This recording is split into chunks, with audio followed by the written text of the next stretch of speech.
Are we nearing the end of American hegemony? Now, I can't tell you exactly what's going to happen under President Trump's new administration, but if we at least take his word for what he's trying to accomplish, there's a good case that there really will be a new world order. But it's not the sort of order that will make America great, at least not in any traditional understanding of what that means. Now, I've spent a lot of time thinking about his intended policies, the ones he's talked about on his campaign trail, particularly around military engagements, tariffs, and a strange partnership with cryptocurrency. The message that's coming in is that Trump's vision is that America should go from being a global superpower into a strong regional power, essentially putting an end to American hegemony.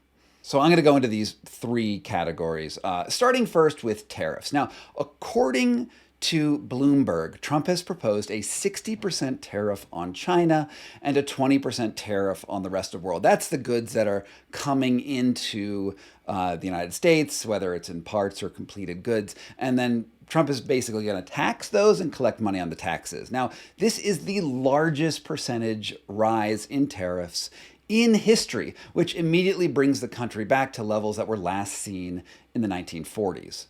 Now, to quote Bloomberg, who was looking at historical precedents, which there weren't really a lot of them, they ran computational models with sort of a large-scale AI program. And to quote it, it says, our model suggests that U.S. imports of goods would drop by about 50% everywhere in the world, and goods from China would drop by 90%.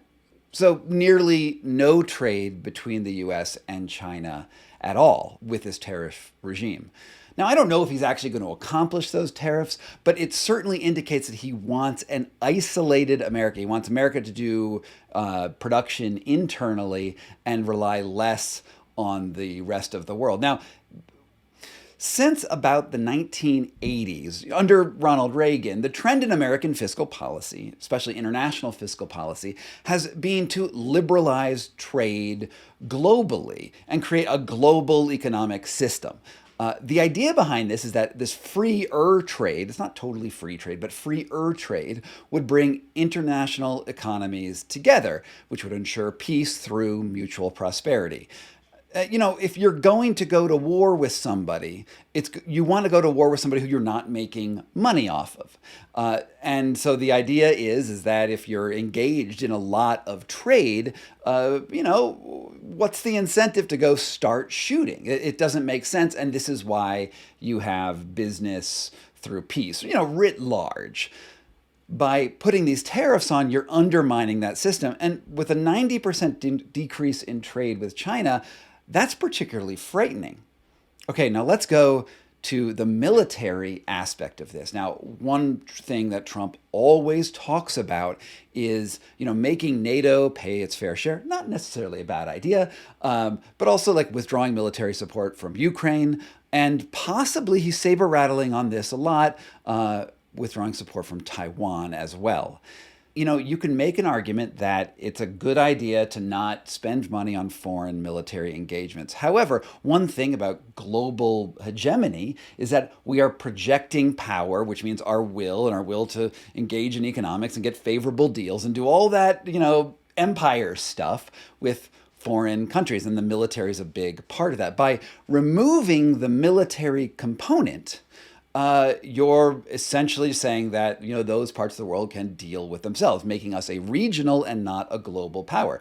Again, you might say this is good, but if you want to talk about economy, well, maybe having an empire is in and of itself profitable. I don't know. I'll leave that up to you. We're just stating the data. With Taiwan, right, that we get a lot of chips and a lot of sort of trade coming back and forth with Taiwan. If we withdraw trade with China, China has every incentive to go invade Taiwan, especially if we don't have a military presence there. So that will again make us a regional power, especially if we don't defend Taiwan. And China will, have more, reach, at least locally, in Asia. Okay, the last thing I want to talk about is oil and crypto. Now, currently, the American dollar is the main trade currency in the world. And the dollar is generally stable. This is why people invest in it. American bonds offer reliable, if generally low, returns because they're backed by a government that has never defaulted on its debts. And that's like a really, really powerful thing for America to have. We have this almost super ability not only to borrow money from institutions and other nations and even wealthy individuals, but we can also print money to bolster our own economy. No other country has that reach globally. The stability of the dollar is because it is that default currency. And one of the other reasons that it is a default currency, of course, is because oil trades in dollars. You buy barrels of oil with dollars, meaning that it is the default currency for energy on the globe writ large. But, over the last 4 years, under the Biden administration and also under the Trump administration, tariffs against Russia over Ukraine have created a secondary market for oil, particularly as Russia tries to sell its oil abroad. Now, these exchanges are happening in renminbi, so in the Chinese currency, and this sort of secondary market has undermined the ability of dollar to be that default energy currency writ large, which again undermines the reason for people to invest in America from abroad. And it gets even weirder when you consider what Trump has done with cryptocurrency. Now, I don't know exactly what his plans are with cryptocurrency, but Trump has gone to many cryptocurrency conferences and said he's going to fire the head of the SEC to deregulate cryptocurrency. And you may say that that's going to be a good thing for transparency and individual sovereignty. And there's good arguments, I would say, for why cryptocurrency might be good for individuals. But from the American hegemony standpoint, it is terrible. Why would you want to move the economy of the world that runs on dollars onto something that you no longer control? Why would you want to decentralize the dollar if everyone else is going to go on some sort of either Bitcoin or Ethereum or whatever, Dogecoin, whatever currency ultimately runs the global economy? If it's not the dollars, that is going to be bad for the United States. So take this all together. Trump's policies are ultimately isolationist. And there are arguments to be made that an internal economy can regulate itself and maybe manage its own affairs internally, perhaps efficiently. I don't know.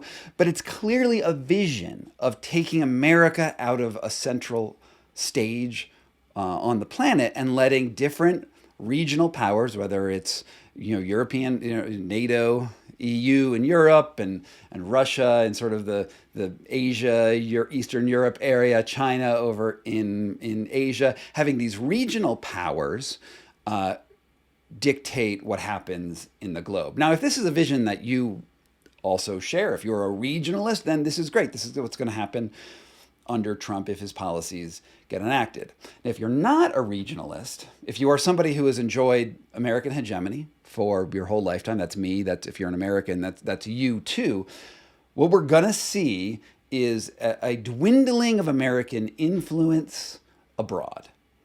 Will that make America great again? Well, I'd like to know your answer down in the comments.